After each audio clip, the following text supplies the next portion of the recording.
Hey guys, it's Erica with Sirens Aquatics. Today I wanted to talk a little bit about water quality and the importance of testing your water and water source. Now, your water source can be important, whether you're getting it from city water, a well, reverse osmosis, spring water. Those sources should be tested because you don't know what they contain. If you're getting your water from city water, you can get an annual water quality report that will tell you everything that's contained within that water. And you can also do at-home test kits, but they won't give you as much information as that will.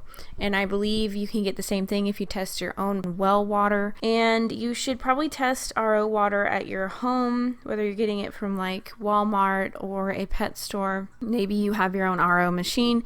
Test it just so you can know what minerals are in there and what might be working against you in your fish tank.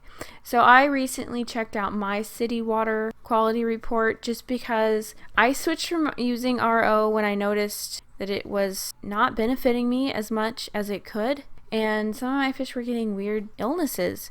So I quit using that. I switched to my own tap water that I aged and treated, and a lot of the issues I had just cleared up. I didn't always treat it every time. I always age my water every single time. I have jugs that I keep around under the sink and I age them for 48 hours or more.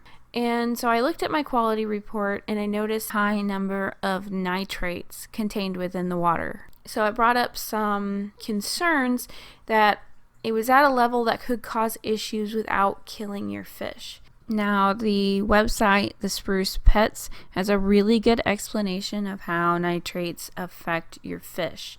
So I will add a link to the description below and you can read it for yourself. They mention that chemically nitrates are similar to nitrites in that they both consist of molecules of oxygen and nitrogen. However, nitrates contain more atoms of nitrogen for each atom of oxygen.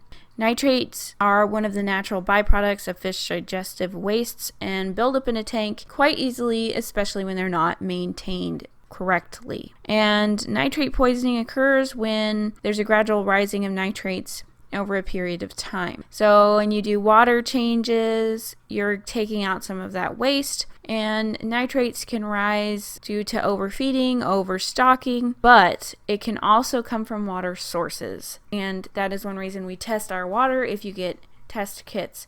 It's also important to note that new fish or immature fish or fish that have gone through some type of illness and have a lower immune system are affected at much lower levels like saltwater fish are. So although your other fish may seem fine, they may have grown accustomed to it, or they may be mature enough to where it's not affecting them as much. So you may notice issues in weaker and younger fish than your stronger fish. A lot of inexperienced hobbyists might notice something called nitrate shock. When nitrate levels change dramatically, certain kinds of fish are more sensitive to sudden changes in nitrate. So say you decided to do a huge water change out of nowhere, 50, 75, 90% of the water changed, and your fish die, or shrimp die.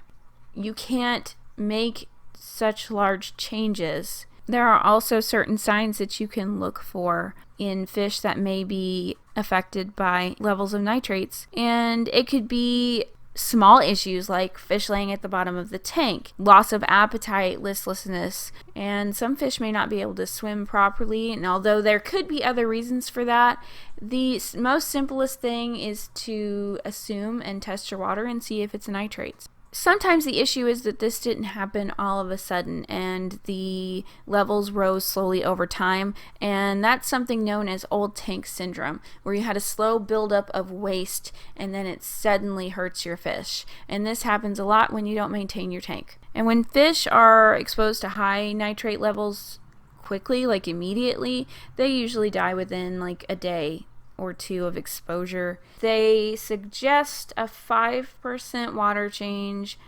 every 2 hours and continue until you've replaced half the volume of the water in your tank. And you want to do it slowly enough to avoid sudden changes. And then another thing you can do is to increase aeration, because tanks that have higher nitrate levels are usually lacking oxygen. Just add an aeration stone.